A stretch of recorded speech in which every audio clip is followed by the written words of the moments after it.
गेल्या व्हिडिओमध्ये आपण पाहिलं होतं की FIR म्हणजे काय, 0 FIR म्हणजे काय आणि EFIR म्हणजे काय. त्यावेळी आपण एक शब्द त्या ठिकाणी पाहिला होता की कग्नायझेबल ऑफेन्स. तर पूर्वीच्या CRPC 2 मध्ये आणि नवीन BNSSच्या 2 मध्ये कग्नायझेबल ऑफेन्स म्हणजे काय, त्याचाच अर्थ दखलपात्र गुन्हा किंवा त्याला संज्ञेय गुन्हे असं हिंदीमध्ये म्हटलं जातं. तर असे गुन्हे की ज्यामध्ये पोलीस अधिकाऱ्याला मॅजिस्ट्रेटच्या वॉरंटशिवाय अटक करण्याची मुभा दिलेली असते. अदखलपात्र गुन्हे आणि दखलपात्र गुन्हे यातला बेसिक डिफरन्स जर समजून घेतला तर ज्यावेळी FIR दाखल होते त्यावेळी ती 173 BNSS प्रमाणे किंवा पूर्वीचा जर सेक्शन बघितला तर 154 CRPC प्रमाणे FIR जी आहे ती दाखल होत असते. परंतु नॉन कग्नायझेबल ऑफेन्सेसमध्ये म्हणजे जे अदखलपात्र गुन्हे आहेत त्याच्यामध्ये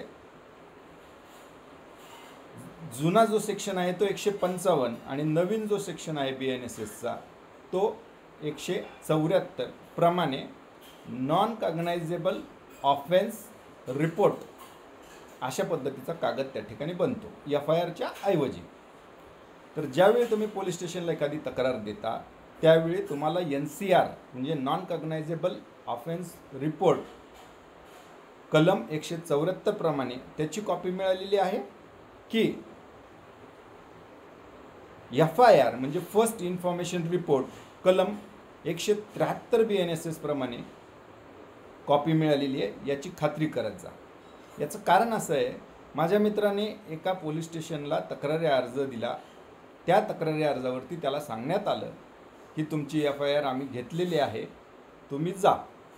त्यानंतर माझ्या मित्राने मला तो कागद पाठवला. तो कागद पाठवल्यानंतर माझ्या असं लक्षात आलं की ती FIR नसून ती NCR आहे, म्हणजेच नॉन कग्नायझेबल ऑफेन्स रिपोर्ट. आता फरक काय होतो बघा. FIR मध्ये पोलीस इन्व्हेस्टिगेशन सुरू करतात. नॉन कग्नायझेबल ऑफेन्समध्ये पोलिसांना काही एक विशेष अधिकार इन्व्हेस्टिगेशनचे प्राप्त नाही. त्यामुळं तक्रारदाराला कोर्टात जाऊन तिथं त्याला प्रायव्हेट कंप्लेंट मॅजिस्ट्रेटकडे दाखल करावी लागते अदखलपात्र गुन्हा असेल तर.